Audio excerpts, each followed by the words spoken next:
Señoras y señores, muy buenas tardes y muchísimas gracias por permanecer con nosotros. Es momento de dar inicio con nuestra quinta audiencia, titulada Derechos Humanos como eje transversal del proceso preparatorio hacia UNGAS 2016. Y bueno, para esta quinta audiencia contamos con la presencia en el presidium del licenciado Luis Raúl González Pérez, presidente de la Comisión Nacional de los Derechos Humanos.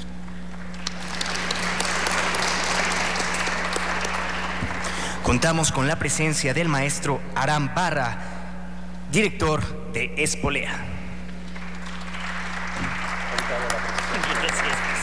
Contamos con la presencia de la maestra Olga Guzmán, de la Comisión Mexicana de Defensa y Promoción de los Derechos Humanos. Finalmente, contamos con la presencia del licenciado Gabriel Delgadillo, secretario técnico de la Comisión de Derechos Humanos del Senado de la República, quien será el moderador durante esta audiencia. Y sin más preámbulos, yo cedo el uso de la palabra a nuestro moderador, el licenciado Gabriel Delgadillo. Muchísimas gracias. A nombre de la senadora Angélica de la Peña, presidenta de la Comisión de Derechos Humanos, agradezco la invitación que le fue extendida para poder participar y moderar esta mesa. Y bueno, sin más preámbulo, vamos a pedirle al licenciado Luis Raúl González Pérez, presidente de la Comisión Nacional de Derechos Humanos, que nos brinde su participación. Por favor.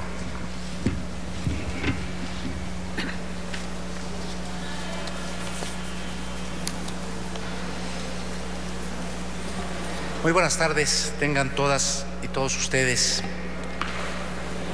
Me da mucho gusto compartir la mesa con tan distinguidos panelistas y representantes de la senadora y del defensor de derechos humanos, José Guevara, de la senadora Angélica de la Peña. Señoras y señores, acudimos a este espacio histórico del Senado para participar en un saludable e inusual ejercicio de discusión y deliberación pública que busca aportar elementos para el posicionamiento que tendrá nuestro país ante la Asamblea General de las Naciones Unidas en un tema de importancia capital, no solo para México, sino para el mundo entero. En el caso de nuestro país, la necesidad de revisar los esquemas y políticas que han imperado en materia de producción, distribución y consumo de drogas se ha evidenciado desde hace varios años como una consecuencia de la violencia, la inseguridad, el debilitamiento institucional y de nuestro Estado de Derecho, así como la ruptura en el tejido social que ha afectado a varias regiones del país y que incide en la vida de muchas mexicanas y mexicanos. Cuestiones que llevan a implícitas violaciones a derechos humanos o generan condiciones propicias para que las mismas se verifiquen. Desde la dimensión individual del consumo, el carácter y tratamiento que se le da al adicto y consumidor, hasta los problemas de violencia y los ataques a la dignidad humana que se han presentado como consecuencia directa o derivada de las actividades ilícitas de lo que se ha denominado como crimen organizado. Todos son aspectos que de un modo u otros implican e inciden en el respeto y vigencia de los derechos humanos. En los últimos meses, nuestro país ha sido testigo de un interesante y enriquecedor debate respecto de la cannabis, comúnmente conocida como marihuana, que ha puesto en la escena pública este tema. No obstante ello, esta es solo una de las tantas drogas que actualmente existen, por lo que el debate sobre el tema se enriquece, pero no se agota en modo alguno con la marihuana. Es preciso abordar este tema desde todas sus perspectivas, desde todas sus facetas. Si se ha tomado la decisión de discutirlo y se abre la posibilidad de hacerlo a nivel mundial, busquemos abordarlo de manera integral, evitando enfoques o tratamientos parciales. Es preciso abordar este tema desde todas sus perspectivas, desde todas sus facetas, como decía. Esta integralidad solo será posible si se toman los derechos humanos como eje de toda política pública y parámetro de validez de cualquier acción que se emprenda en el ámbito de drogas. Para tal efecto, estos derechos deben ser vistos bajo los estándares de universalidad, interdependencia y progresividad que les son propios, y no de manera parcial o aislada. Las personas, el conjunto de sus derechos, sus realidades y necesidades, así como las condiciones para el mejor desarrollo de sus vidas, deben ser consideradas y atendidas en toda medida que se adopte en este ámbito, no pudiendo quedar subordinadas a consideraciones o intereses de orden político, económico, ideológico o de algún otro tipo. En términos generales, para tratar este tema desde un enfoque centrado en los derechos fundamentales de las personas, coincido con quienes han señalado la necesidad de atender los siguientes elementos fundamentales. A. Las características, propiedades y usos de las sustancias. B. Las personas que utilizarían o podrían utilizar dichas sustancias. Y C. El entorno o contexto social y cultural en que se daría esa utilización o uso. A partir de estos 3 puntos, deja en claro que el tema de las drogas tiene relación con varios derechos humanos e involucra distintos ámbitos o esferas de actuación de la actuación estatal. En razón de ello, tiene que abordarse de manera objetiva, procurando en todo momento que exista una armonización entre los distintos derechos que se ven involucrados en este tema, los cuales tienen una dimensión individual, pero también colectiva. En una enunciación genérica entran en juego derechos vinculados a la libertad personal, a la no discriminación, a la capacidad que tiene cada persona de decidir sobre el destino y características que quiere dar a su vida, a su desarrollo personal y su cuerpo, así como el derecho a la vida y a la protección de la salud de las personas, los derechos de las niñas, niños y adolescentes, y el respeto a los usos y costumbres de los pueblos indígenas. Lo anterior, sin desconocer la existencia de deberes estatales tan importantes como el de brindar y garantizar la seguridad de la población y prevenir conductas que afecten a la colectividad en su conjunto. El mayor reto de cualquier política pública que se formule y que pretenda ser exitosa es considerar y armonizar el conjunto de derechos humanos involucrados, bajo los principios, como decía yo, de universalidad, integralidad e interdependencia que les son propios, como lo he señalado.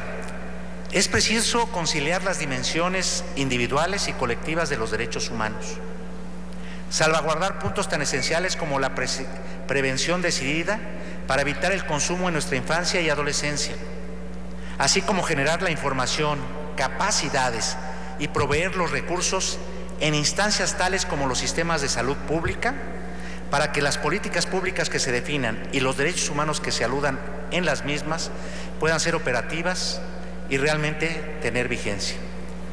Tal y como hemos señalado en otros espacios, es fundamental distinguir entre los efectos de las drogas por sí mismas y los efectos que se derivan de las políticas públicas que en materia de drogas se adopten. Los altos índices de violencia y la generación de diversas actividades ilícitas que con frecuencia se asocia a las actividades vinculadas con las drogas no son una consecuencia irremediablemente vinculada a su consumo. Sus causas son mucho más complejas y atiende a factores diversos de carácter social, económico, cultural, político, entre otros. Esta cuestión debe ser reconocida por las políticas que se implementen en relación a la misma, pues no solo se deberán atacar sus manifestaciones externas, sino también sus causas generadoras. Desde una perspectiva individual, son muchos y múltiples los derechos humanos que entran en juego. Por ejemplo, de manera potencial, las personas que de manera libre e informada decide por propia voluntad el consumo de una de estas sustancias. Tendrá el riesgo contingente de volverse adicto a la misma, con lo cual la dimensión voluntaria del consumo se torna en un padecimiento o enfermedad que tendrá que ser visto como una cuestión de salud pública en caso de que se actualice este supuesto, lo cual demandaría tratamientos diferenciados por parte del Estado en cada caso. El adicto no debe verse como un delincuente. El control de adicciones debe verse más que bajo esquemas punitivos, como un problema de salud pública y seguridad social que reconoce diferencias entre las drogas y los riesgos al consumirlas. Su foco de atención deben ser las personas. La cárcel o la estigmatización social no son las respuestas que resolverán el problema del consumo de drogas. Quienes consumen drogas conforman el conjunto de personas más proclives haber afectado sus derechos humanos por parte de las autoridades, así como a ser sujetos de abusos y vejaciones por parte de quienes distribuyen y comercializan dichas sustancias. Señoras y señores, la violencia directa o indirectamente vinculada a la aplicación del actual esquema punitivo no puede desvincularse de una serie de efectos adversos que han propiciado violaciones a los derechos humanos o, cuando menos, han conformado situaciones de vulnerabilidad o riesgo que posibilitan la afectación de los mismos, las cuales van desde los daños a la estabilidad y tejido social hasta las desapariciones y homicidios, cuestiones que serían incompatibles con los objetivos que perseguirían dichos esquemas o para los cuales habrían sido diseñados, como lo son el ejercicio y la protección del derecho a la salud y a la seguridad de las personas. Es preciso actuar más del lado de la prevención que de la reacción. Se debe fortalecer tanto en el ámbito local como internacional la lucha contra las células financieras de la delincuencia organizada vinculada al tráfico de drogas. Es fundamental no solo la lucha contra el lavado de dinero, sino contra el lavado de activos en general, contando con estructuras especializadas que materialicen su aplicación. La voluntad de los gobiernos para actuar en este ámbito es un indicador real del compromiso que tienen para solucionar el problema. En el mediano y largo plazo, la atención a estas áreas será una de las medidas más poderosas y eficaces contra el crimen organizado, causando efectos positivos contra la corrupción, la impunidad y la desconfianza de la sociedad en las instituciones del Estado. El trabajo que se haga a este respecto debe buscar incidir no solo en las estructuras del Estado, sino también en la consolidación de una sociedad que sea fuerte ante estos embates y se convierta en contrapeso cuando surjan estas amenazas. Esto significa que no se puede atacar efectivamente el abuso de drogas sin que se ataque la exclusión social, se construyan comunidades más fuertes y se desmantelen las estructuras, redes y bases de la delincuencia organizada. En este tema, al igual que en otros tantos aspectos de nuestra agenda nacional, se vuelve a ser evidente la necesidad de emprender acciones en contra de la impunidad y por la vigencia real de nuestro Estado de Derecho. Del mismo modo, el énfasis que pongamos en la educación y el trabajo con nuestras niñas, niños y adolescentes será la única forma de llevar a cabo una verdadera prevención en la materia, lo cual no se puede llevar a cabo solo por disposición de ley o como consecuencia de una norma, ya que requiere de un proceso formativo de largo plazo. Los derechos humanos deben ser en este contexto, repito, el eje que articule, oriente y sirva como parámetro a toda actividad estatal. Un Estado democrático no puede permitir que existan esferas de su actividad que no estén sustentadas en una perspectiva centrada en los derechos humanos o que pudieran propiciar directa o indirectamente violaciones a los mismos. Muchas gracias por su atención.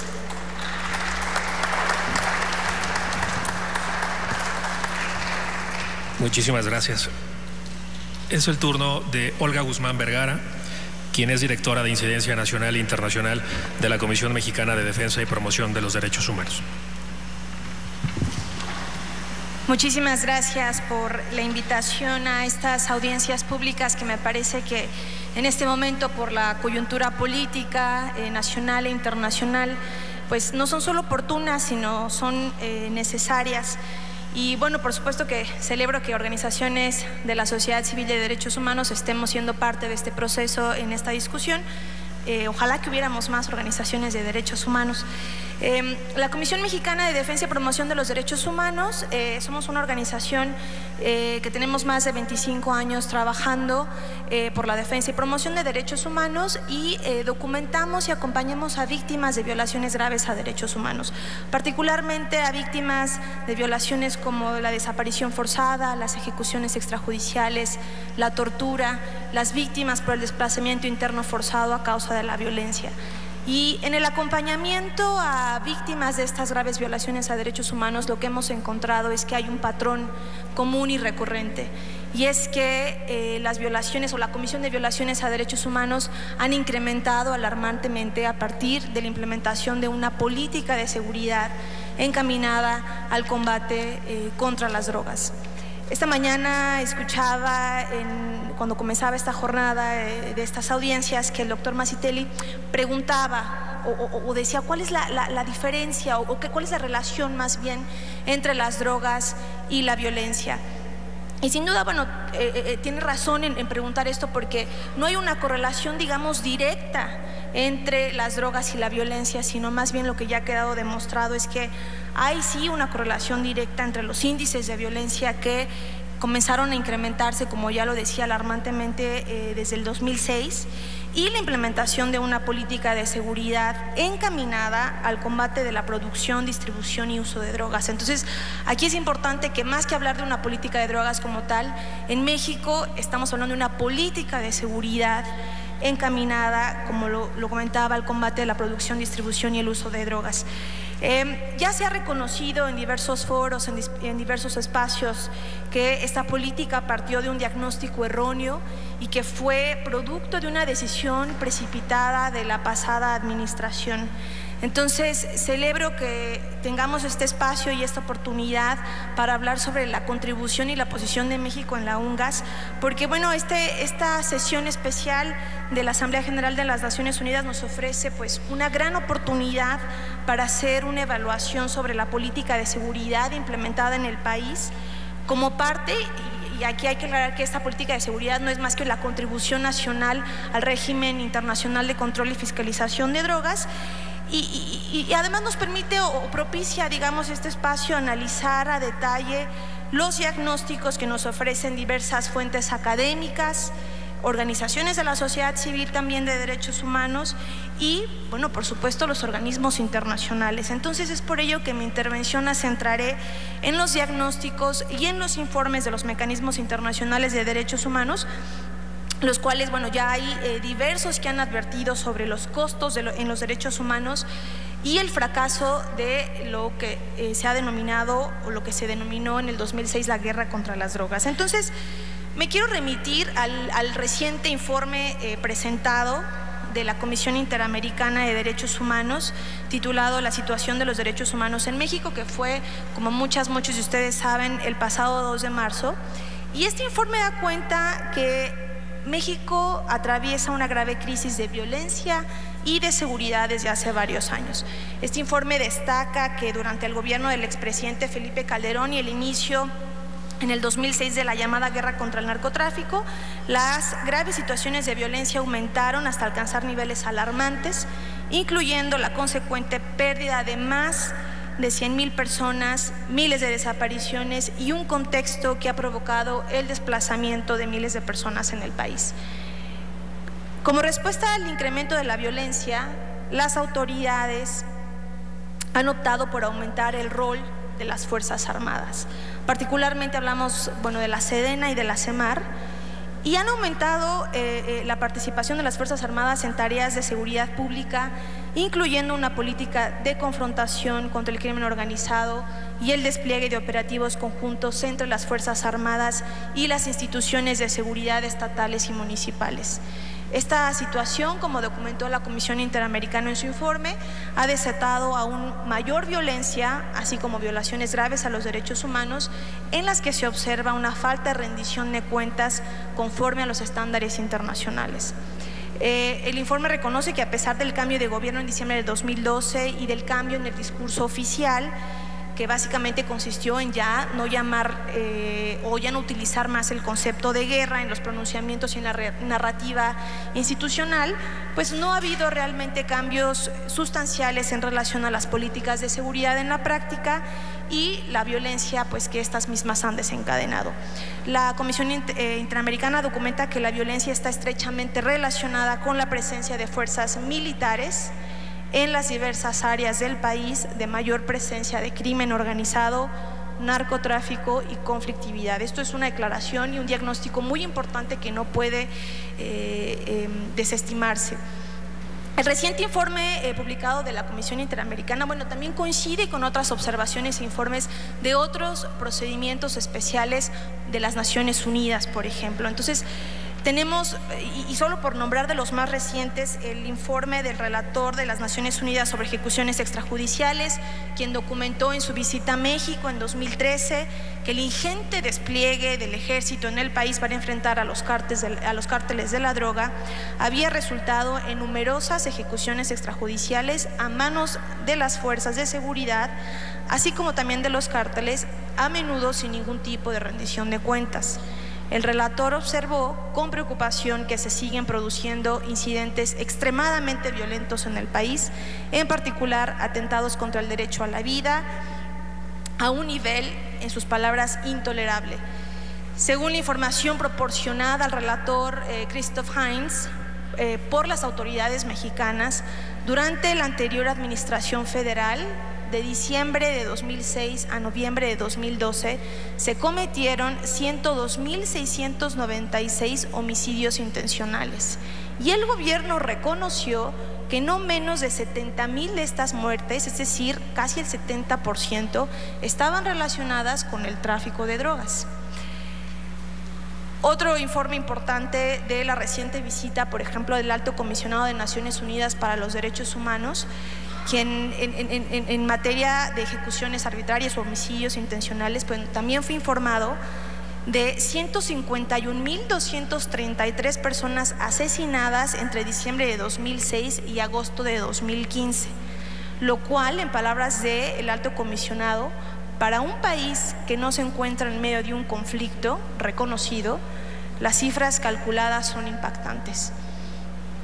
El relator especial sobre la tortura, el señor Juan Méndez, después de su visita a México en 2014, confirmó que desde el despliegue de efectivos militares en 2006 en el marco de la guerra contra el narcotráfico, la misma Comisión Nacional de Derechos Humanos registró un aumento de quejas por tortura y malos tratos desde 2007 y reportó un máximo de 2.020 quejas en 2011, comparadas con un promedio de 320 en los años anteriores a 2007. Otra de las graves violaciones a derechos humanos que han generado las diversas formas de violencia que se han venido dando en México durante los últimos años tiene que ver, como lo decía en un inicio, con el desplazamiento interno forzado. La violencia relacionada con el crimen organizado y narcotráfico también ha conllevado que miles de personas se hayan visto forzadas a desplazarse internamente en México durante los últimos años. Desafortunadamente, no existen cifras oficiales, no ha habido una cuantificación por parte del Estado de este fenómeno. Desde la Comisión Mexicana de Defensa y Promoción de los Derechos Humanos hemos podido documentar que alrededor de 287.358 personas han tenido que desplazarse de manera forzada a causa de la violencia generalizada. Ante la invisibilidad de este problema por parte de las autoridades mexicanas, la Comisión Interamericana reiteró también en su último informe su preocupación por la falta de mecanismos de protección a las víctimas del desplazamiento interno forzado.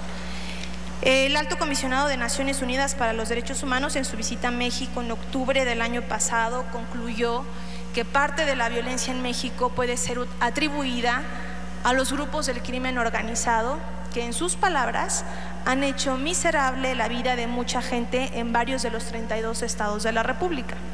No obstante, en su visita también dio cuenta que muchas desapariciones forzadas, actos de tortura y ejecuciones extrajudiciales han sido llevadas a cabo por autoridades federales, estatales y municipales, incluyendo la policía y elementos del ejército, ya sea actuando por sus propios intereses o en colusión con grupos del crimen organizado.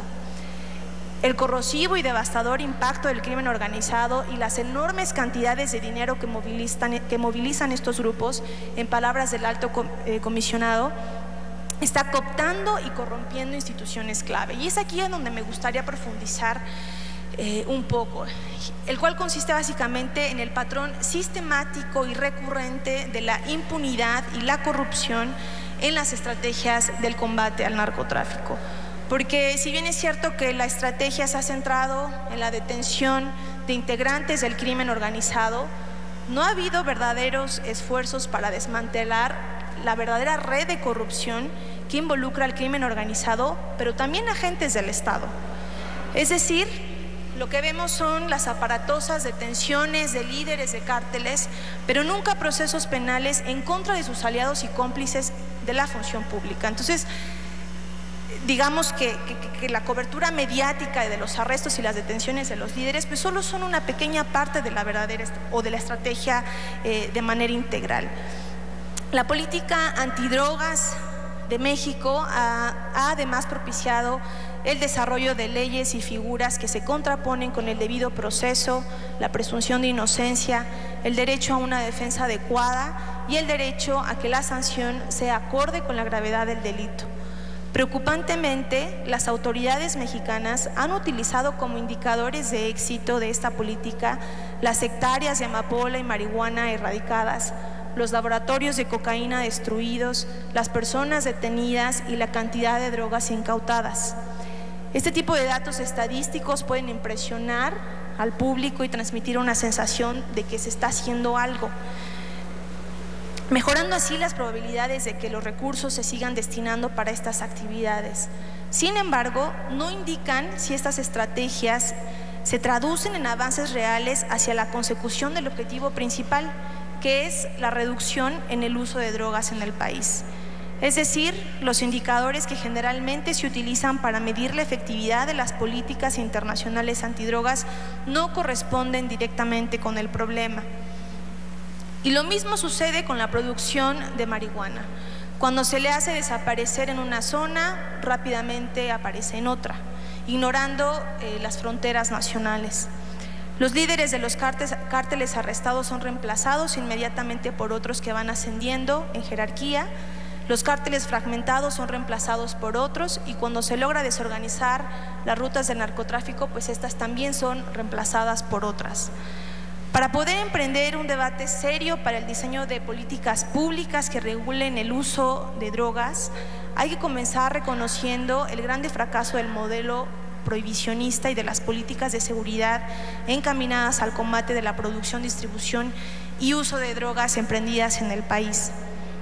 Entonces, hay que reconocer que el modelo que prioriza la reducción de la oferta sencillamente no está funcionando y que este modelo, por el contrario, está generando conflictos, propiciando violaciones a los derechos humanos, minando la democracia y debilitando el Estado de Derecho.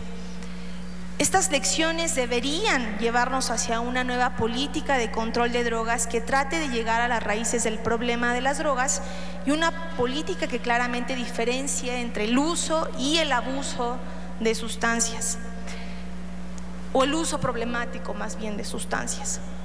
Necesitamos nuevos indicadores para evaluar el éxito de las estrategias antidrogas, porque bueno, las toneladas de drogas incautadas y las hectáreas de cultivos erradicados solo nos dicen, como les decía, que se está haciendo algo, solo nos dice una actividad, una estrategia que se está emprendiendo, pero realmente no nos indica si estamos afectando el consumo de drogas dentro del país. Y eso nos lleva a otro problema, que no existe información rigurosa sobre el nivel de consumo en el país.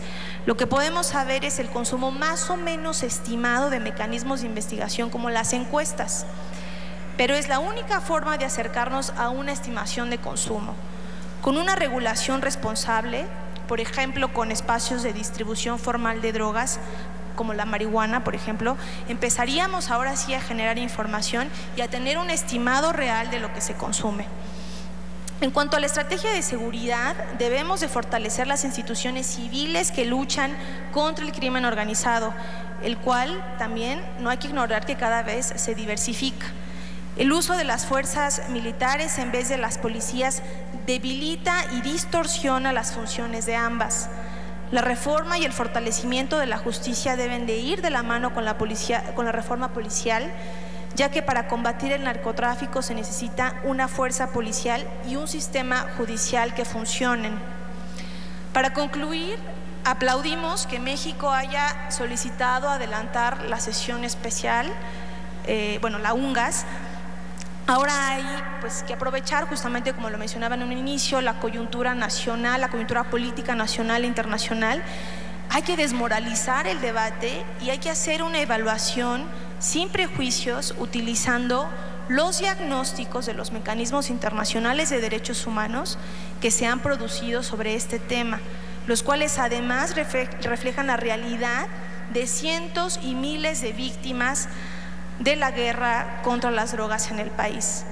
Nos preocupa mucho que la estrategia para desmilitarizar la seguridad pública esté muy lejos de ser una prioridad para el Estado mexicano, a pesar de que diversos mecanismos internacionales de derechos humanos hayan ya recomendado al Estado mexicano hacerlo, como lo es el Comité contra la Tortura, el mismo Alto Comisionado de Naciones Unidas para los Derechos Humanos, la Comisión Interamericana de Derechos Humanos, y así podría enumerar mínimo 10 procedimientos especiales de Naciones Unidas que han recomendado al Estado mexicano retirar a las fuerzas militares de la seguridad pública.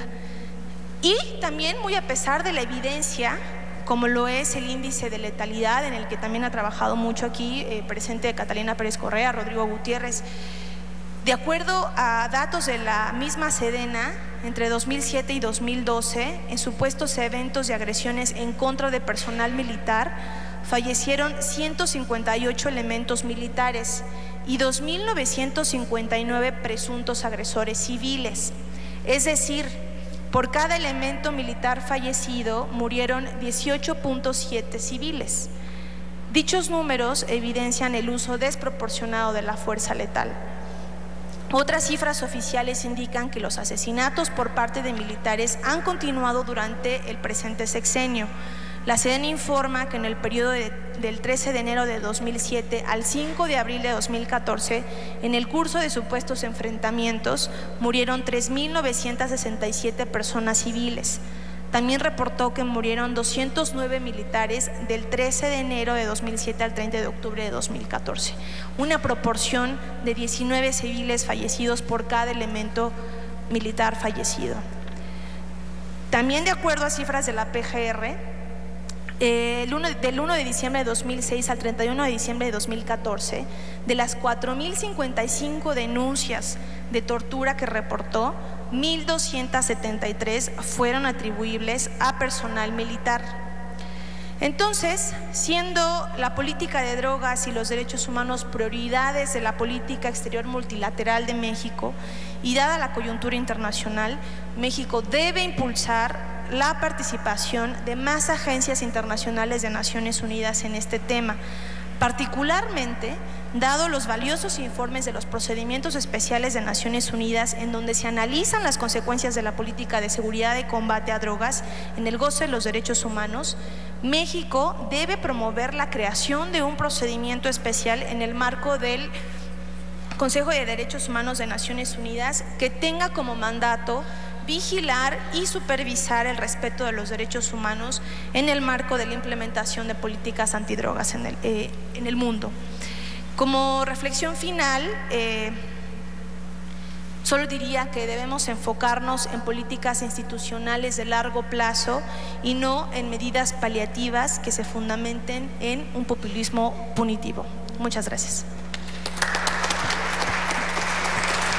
Muchas gracias, Olga.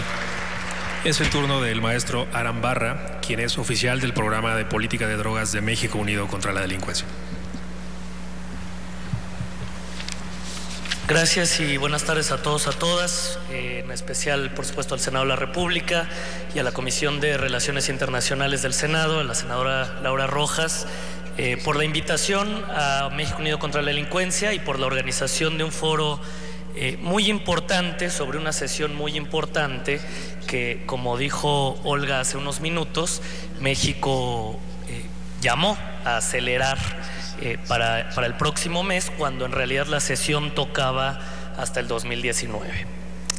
En mi participación quiero expresar serias inquietudes que tengo y que tenemos en México Unido con respecto al proceso preparativo, así como al borrador del documento final que se plantea aprobar en la sesión especial de la Asamblea General de las Naciones Unidas, la llamada UNGAS, sobre, como le gusta decirle a Naciones Unidas, el problema mundial de las drogas.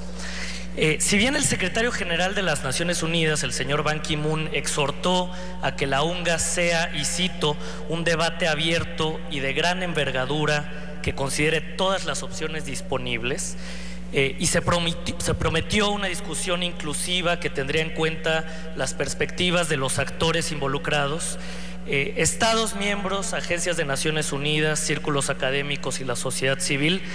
La UNGAS ha sido, en ese sentido, una oportunidad crucial para llevar a cabo una evaluación sincera de qué funciona y qué no funciona en el campo de la fiscalización global de las drogas.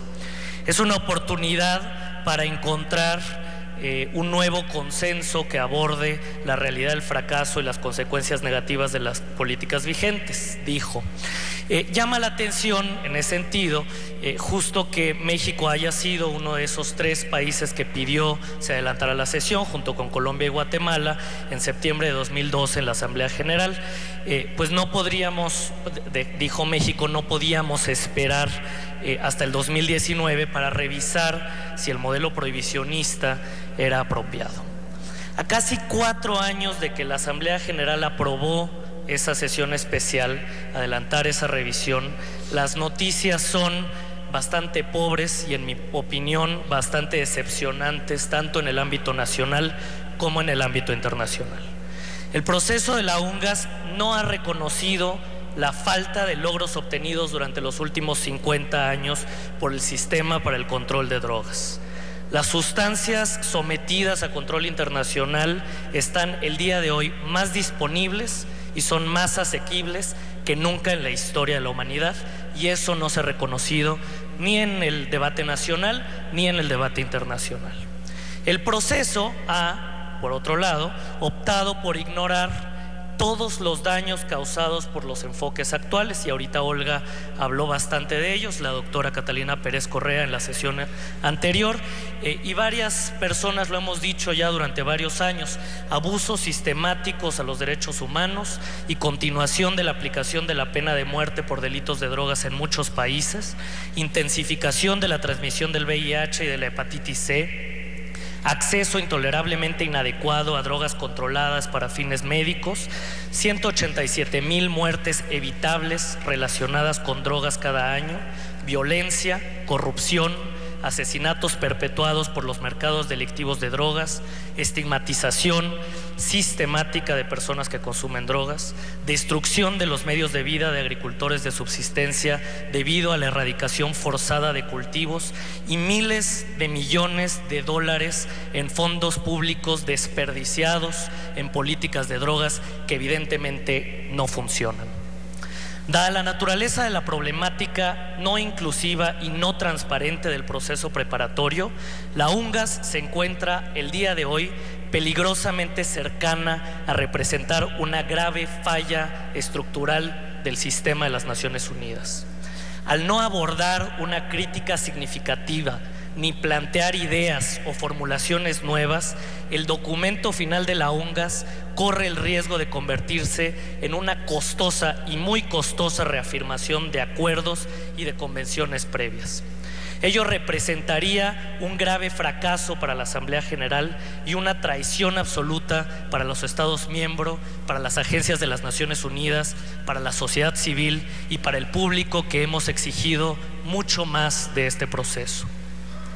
Quiero detenerme unos minutos en esto y revisar algunos de los principales problemas que desde México Unido contra la Delincuencia vemos en el proceso preparativo de UNGAS a nivel internacional.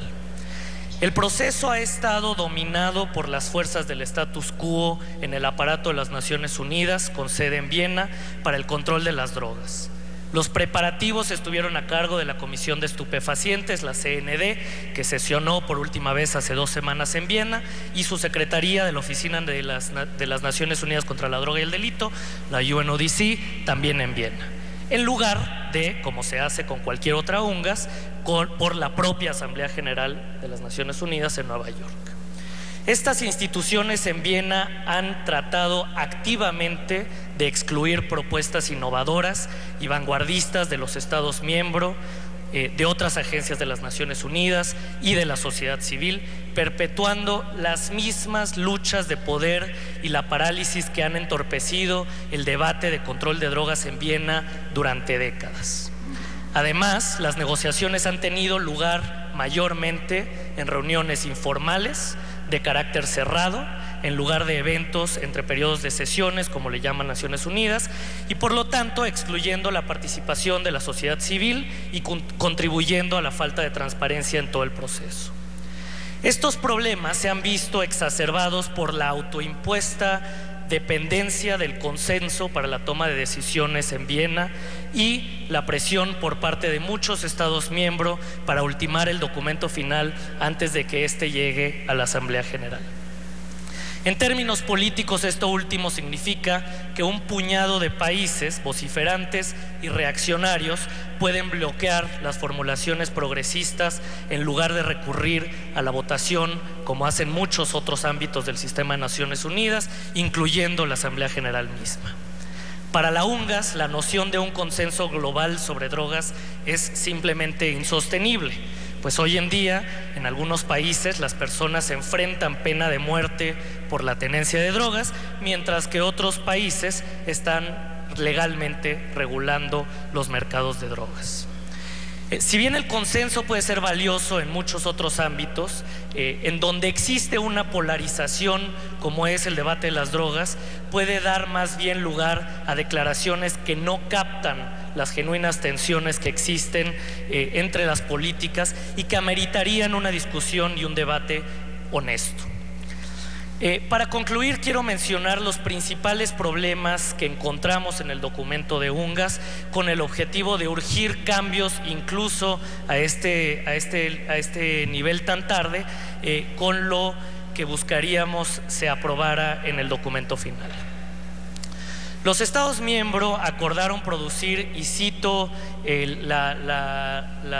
un párrafo de la declaración que definió cuál iba a ser el proceso de UNGAS, iban a producir un documento breve, sustantivo, conciso y orientado a la adopción de medidas que propusiera el modo de abordar los desafíos de larga data y los nuevos desafíos en la tarea de hacer frente al problema mundial de las drogas. Sin embargo, lo que hoy tenemos dista mucho de ese objetivo y voy a plantear 5 problemas. Primero, aunque el texto se extiende a más de 10 páginas y excede un centenar de párrafos, casi no incluye resultados, casi no incluye acciones, operativos para abordar los innumerables retos, las tensiones y las contradicciones que existen en cuanto al control internacional de drogas.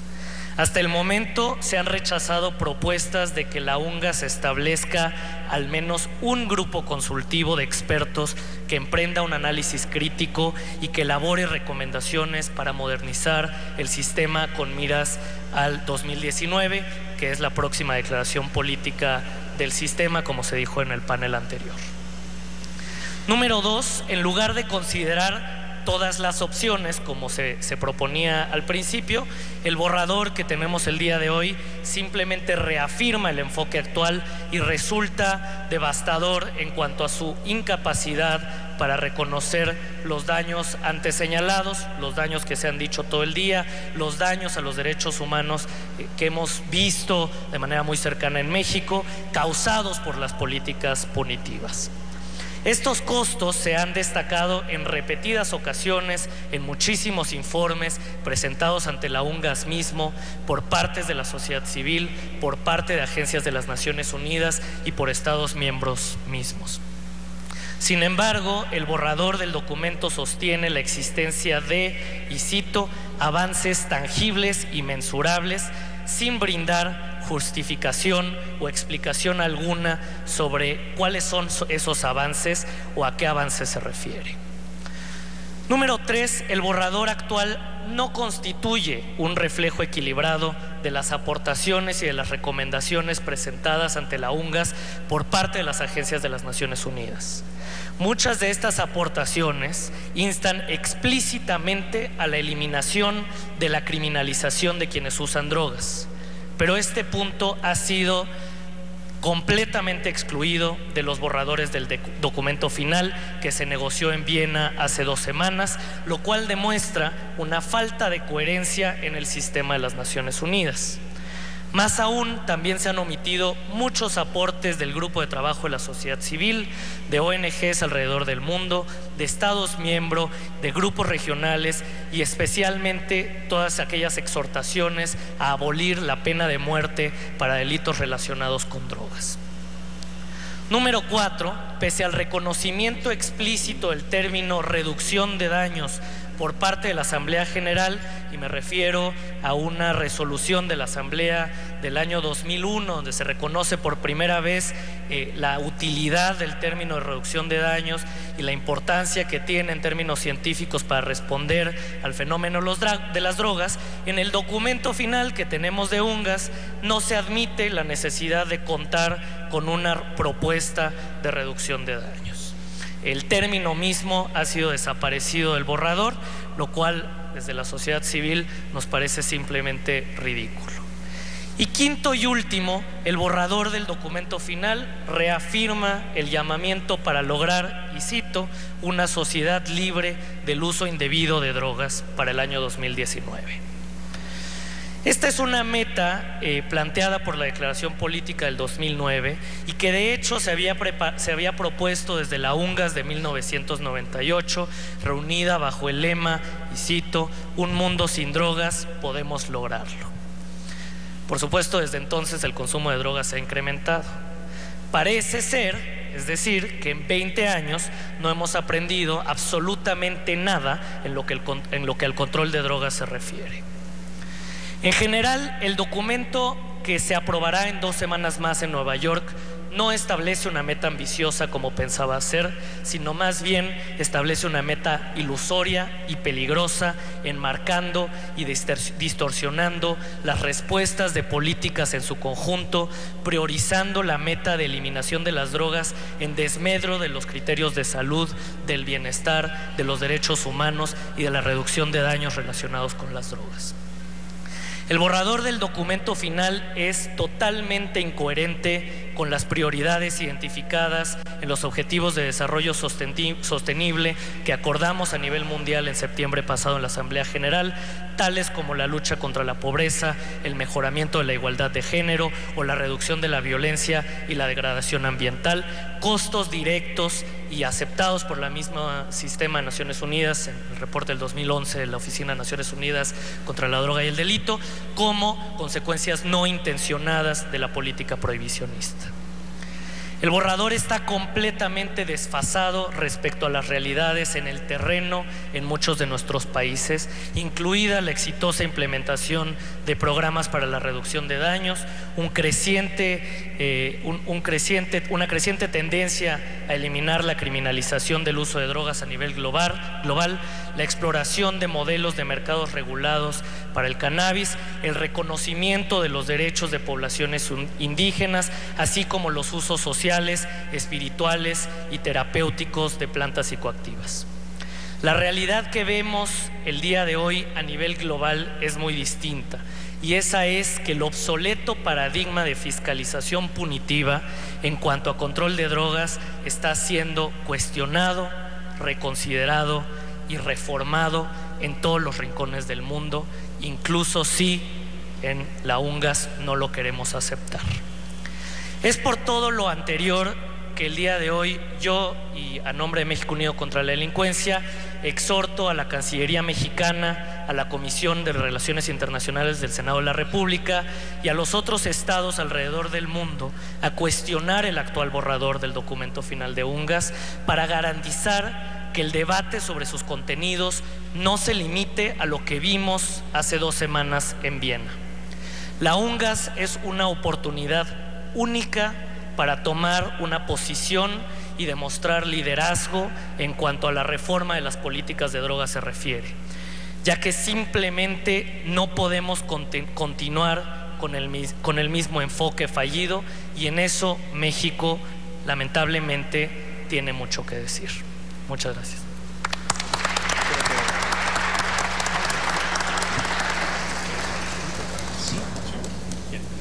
Antes de pasar a la ronda de preguntas y respuestas, vamos a agradecer al licenciado Luis Raúl González Pérez su presencia y el habernos acompañado en esta mesa.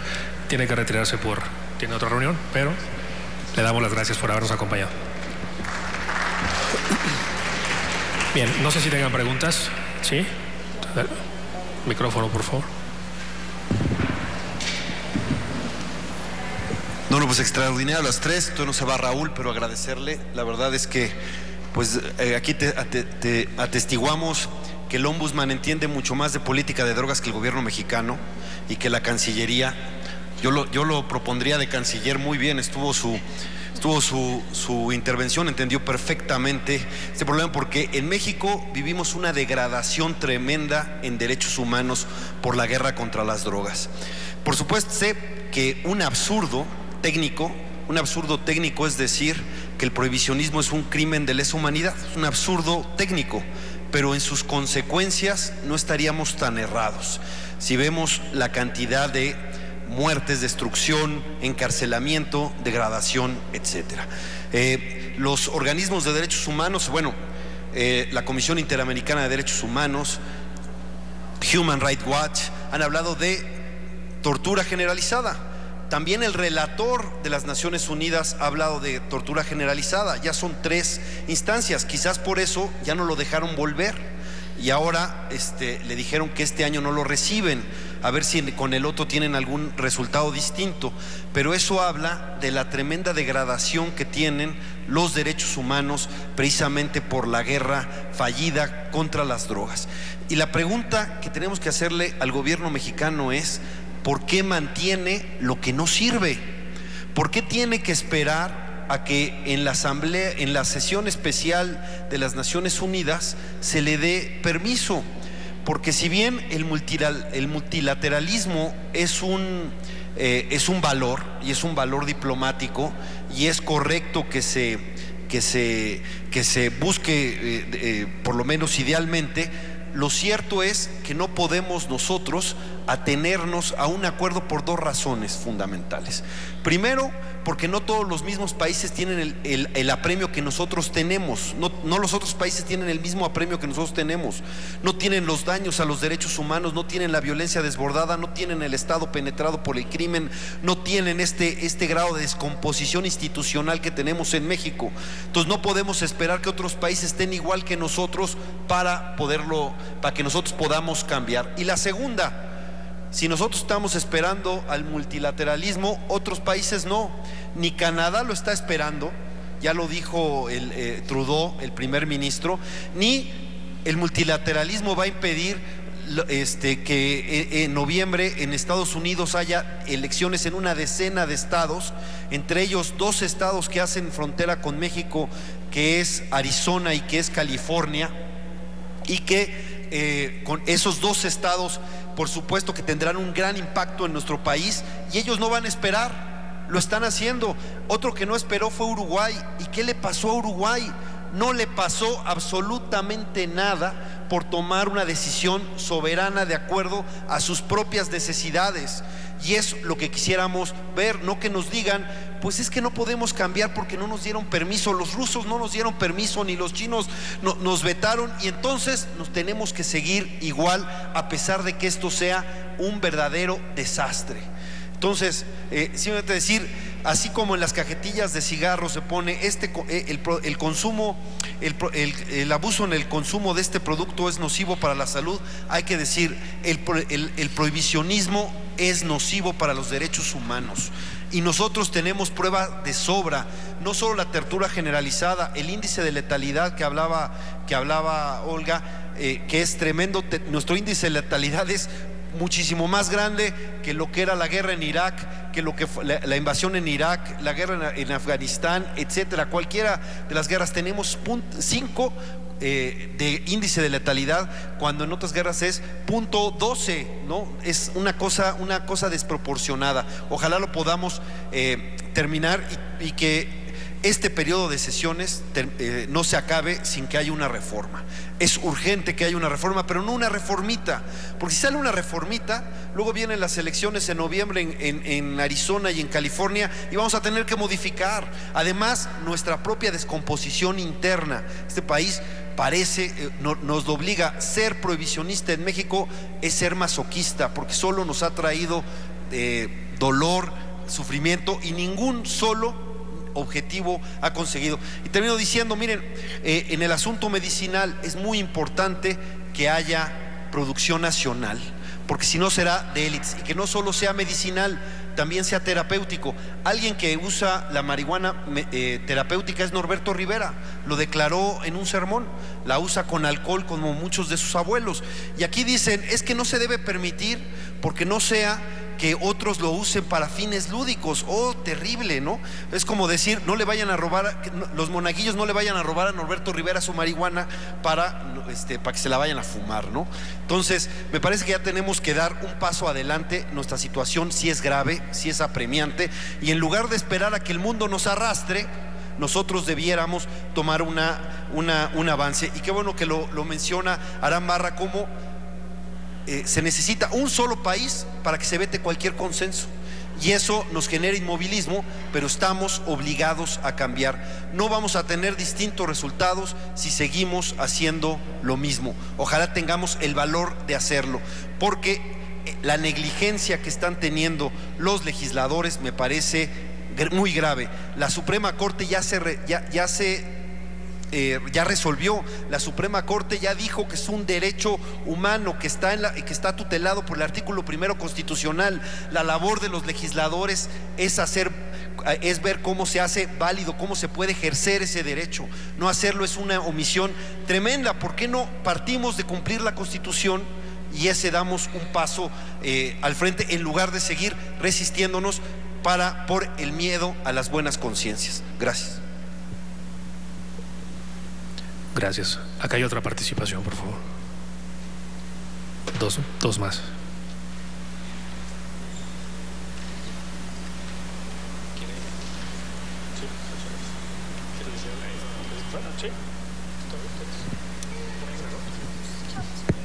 Bien, pues buenas tardes, felicidades por las ponencias. Eduardo Hernández, Clínica del Tabaco, sin motas somos más. Maestra Guzmán, Alan, les voy a hacer una pregunta partiendo de un supuesto.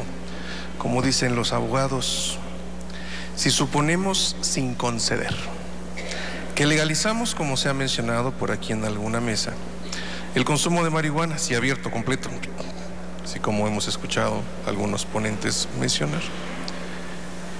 La primera pregunta para la maestra Guzmán es, ¿eso reduce el grado de violencia, la incidencia que tenemos en el país?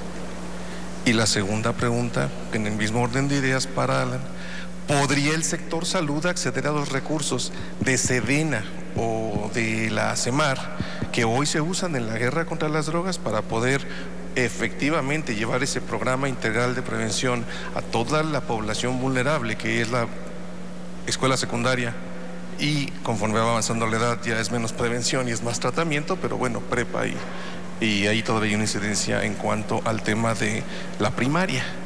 Porque se habla de los números de muertos y es bien interesante saber que nosotros que venimos del mundo de la adicción al tabaco, conocemos que a México en 2013 le costó la vida a 66,000 mexicanos el consumo de tabaco.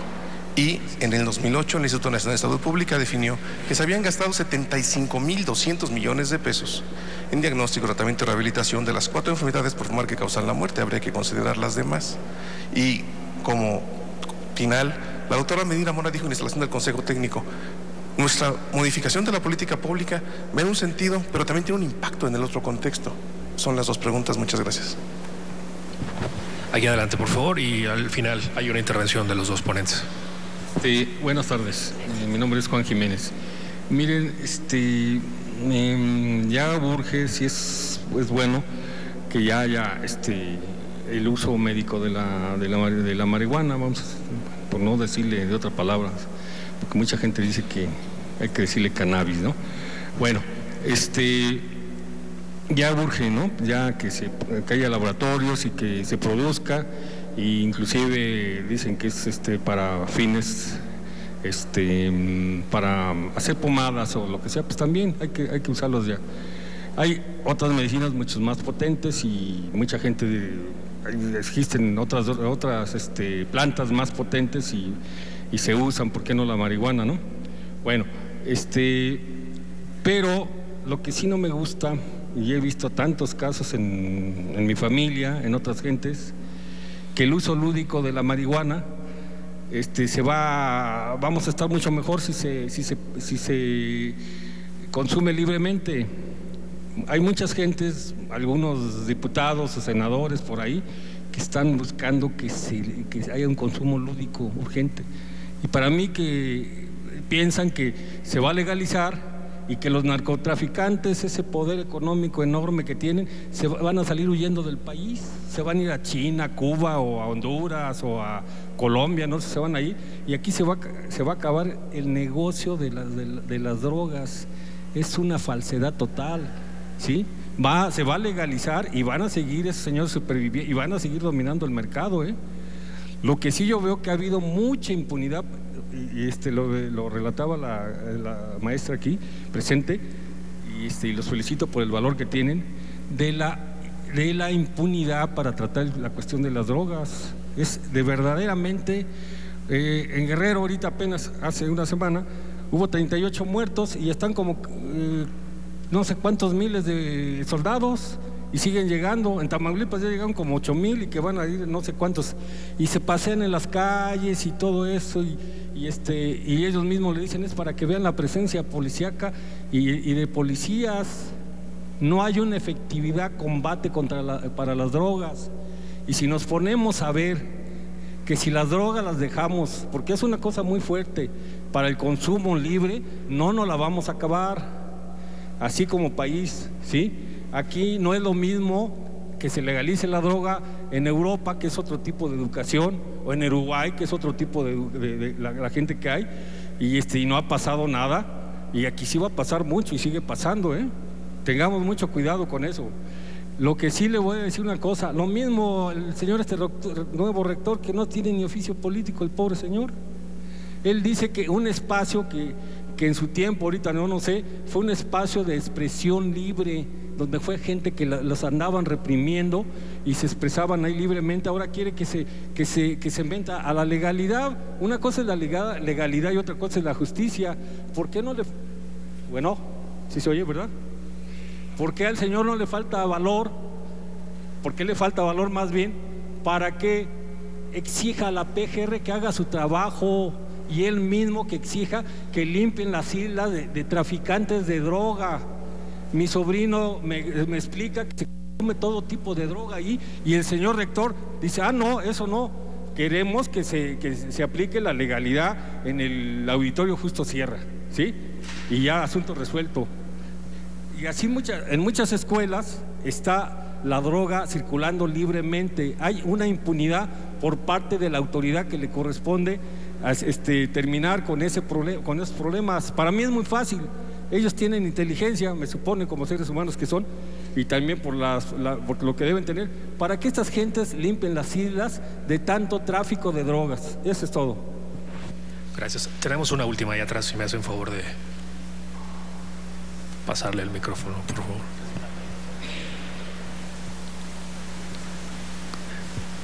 Muchas gracias. Carmen Lerma, de la Asociación de Periodistas e Investigadores México. Escuché yo al doctor Jalife que dice que a nivel internacional la única forma de combatir realmente a los narcotraficantes es degollando su fuente de financiamiento, donde están, ¿cómo se llama?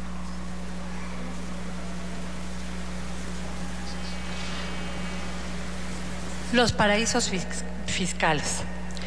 Entonces yo ahorita escuché muy atenta sobre el combate, todo lo que se ha gastado. En México se ha gastado miles de millones de pesos, y resulta que en donde nunca han metido es en la prevención y en la salud. Es donde no le han metido verdaderamente el dinero. Entonces decía el doctor Jalife que la única manera era realmente tronando los paraísos fiscales, y que a nivel mundial todos los países estuvieran de acuerdo. Si se hace esta reunión de la UNTA, pues lo que el viento a Juárez, porque si están divididos y cada quien va a hacer lo que se le dé la gana, de nada va a servir ningún ningún combate. Entonces, sí, yo quisiera que también respondieran los compañeros de derechos humanos, si han visto también a los familiares, porque no es lo mismo hablar de que no, si tenemos derecho. Sí, claro, todo el mundo tiene derecho a hacer lo que quiera con su cuerpo, ¿no? Pero el problema cuando está un tercero, como es la familia, que tiene que tolerar el relajo que tengan el compañero, ¿verdad? O los compañeros que se drogan. Entonces, si me pudieran decir qué han visto sobre las familias, se los agradecería. Gracias. Aram, si quieres y cerramos con Olga, por favor. Bueno, a ver, empezando por la última intervención, justamente uno de los esfuerzos más grandes que hemos hecho en los últimos años y que ahorita está comenzando a avanzar desde Centroamérica rumbo a UNGAS es la nueva edición de la Caravana por la Paz con Justicia y Dignidad, que viene recorriendo toda América Central, llegará a México el 10 de abril y de ahí iremos hasta Nueva York visitando a todas las víctimas, familiares, personas migrantes, etcétera, que han visto vulnerados sus derechos humanos justamente por una política prohibicionista. Y a mí me parece que es una de las voces más importantes que en efecto han faltado en los debates internacionales, pero no solamente desde la victimización de la familia donde se consume drogas, sino desde la victimización de la familia y de las personas que consumen drogas a lo largo y ancho de la región en sus derechos en general, ¿no? Más allá de la familia.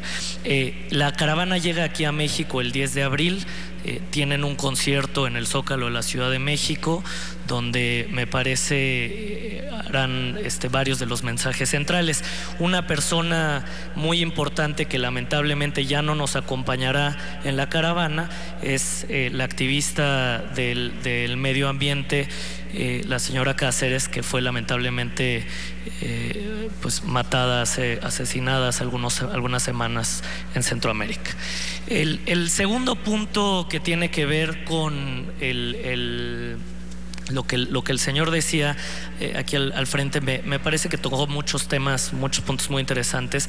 El único con el que no estoy de acuerdo y que sí quiero mencionar es el de decir, no porque esto no resuelva el problema completo, o no porque no seamos Suiza o no seamos Uruguay o no seamos la primer potencia del mundo, significa que nos tenemos que quedar de brazos cruzados. A mí me parece un no argumento, porque bajo ese mismo argumento uno diría pues simplemente como tenemos corrupción no vale la pena hacer ningún esfuerzo por combatir la corrupción. Yo creo que sí, en efecto no somos Suiza, no somos Uruguay, y eso para bien y para mal. Uruguay tiene una prevalencia de 8 en 10 de consumo de marihuana, cosa que México no tiene.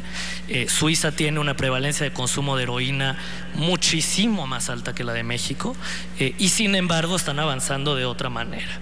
Entonces mi única respuesta al argumento es no porque México no tenga el Estado de Derecho más fuerte o no tenga la gobernabilidad que nos gustaría a muchos tener, significa que nos tenemos que quedar de brazos cruzados y no hacer nada, por un lado. Y por otro lado, toda política pública, no solo en el tema de drogas o de la salud pública, es un proceso perfectible. No es una bala de plata que va a resolver todo. La política de drogas no nos va a resolver la política educativa, la política social, la política de seguridad. Eso le toca a la política social, a la política de seguridad, a la política educativa, y tampoco nos va a resolver el buen parentazgo, y ahí toca a las familias y a los padres de familia tomar su papel en el sistema y ayudarnos a generar y a distribuir mejor información. Gracias, Ana. Muchas gracias por las preguntas que me hicieron por aquí. Me parecen que son muy interesantes y muy oportunas. Yo más que hablar de la legalización de la marihuana hablaría de la regulación, que es básicamente el modelo que se está discutiendo actualmente en los foros promovidos por la Secretaría de Gobernación. Y definitivamente me parece muy interesante porque la respuesta de si la regulación de la marihuana va a disminuir la violencia, bueno, pues la respuesta es no, justamente porque, como decíamos en un inicio, el crimen organizado se está diversificando cada vez más. El mercado de drogas ya no es solo su principal actividad, sino claramente hay otras actividades, ¿no? Lo que provoca justamente el desplazamiento interno forzado en muchas regiones del país, pues es justamente el cobro de pisos, la extorsión, los secuestros, las violaciones mismas a derechos humanos. Sin embargo, ¿no?, teniendo en cuenta esa advertencia, sí es importante que analicemos que en este caso la regulación de la marihuana, que es lo que se discute actualmente, sí es un primer paso para poder empezar a construir ahora sí una política de drogas, porque yo les decía en un inicio, realmente en México no podemos hablar de una política de drogas, estamos hablando de una política de seguridad encaminada al combate de la producción, distribución y consumo de drogas. Entonces, la regulación es un primer paso que tiene que ir acompañada de otras reformas. Entonces, esas otras reformas en otros ámbitos, que ya lo mencionaba Aram, que han claramente contribuido al incremento de la violencia. Entonces, para que podamos hablar de una política de drogas y no solo de una política de seguridad, tenemos que empezar a hablar de los componentes que debe contener esa política de drogas, que debe, como lo mencionaban hace un momento también por allá, debe contener el componente de salud, de información, de educación, de prevención del uso problemático. Eso es muy importante porque yo por ahí escucho que es que el uso o el consumo de marihuana genera adicción a otras, pero es que de entrada ahí estamos muy prejuiciados en ese debate. Tenemos que diferenciar entre el uso y el uso problemático. Los componentes que debe contener la política de drogas también, por supuesto, debe contemplar la seguridad ciudadana, pero también debe contemplar la reducción de riesgos y daños, el desarrollo, el respeto a los derechos humanos y el respeto a los derechos particularmente también de grupos en situación de vulnerabilidad, y estos grupos que han sido los más afectados por esta política de seguridad, como son las juventudes, los pueblos y las comunidades indígenas, las mujeres. Entonces, cuando podemos, creo que la regulación es un primer paso, como ya lo mencionaba también, para empezar a generar información. Cuando tengamos esa información mucho más clara, ahora sí, ¿no?, empecemos a ver qué otras reformas, qué otro marco normativo es necesario justamente para empezar a disminuir esta violencia que nos aqueja o que nos ha afectado tanto a las mexicanas y a los mexicanos. A mí me gusta hacer muchos paralelismos y analogías en el tema de política de drogas con otros temas. Pienso, por ejemplo, en el tema de generación de información, en las políticas de transversalización de género en Suecia, por ejemplo. Cuando empezaron a ser cada vez más fuertes la implementación de estas políticas de género, las mujeres empezaron a denunciar más violencia de género, violencia doméstica en sus hogares. Entonces, el análisis y la reflexión era, pero ¿cómo es posible que cuando cada vez estamos siendo más fuertes y estamos implementando más políticas públicas para combatir la discriminación y la violencia de género, estamos recibiendo más denuncias en las procuradurías, en las fiscalías por violencia? Pues es muy natural. Las mujeres, al tener más información sobre lo que era la violencia de género, comenzaron a denunciar más.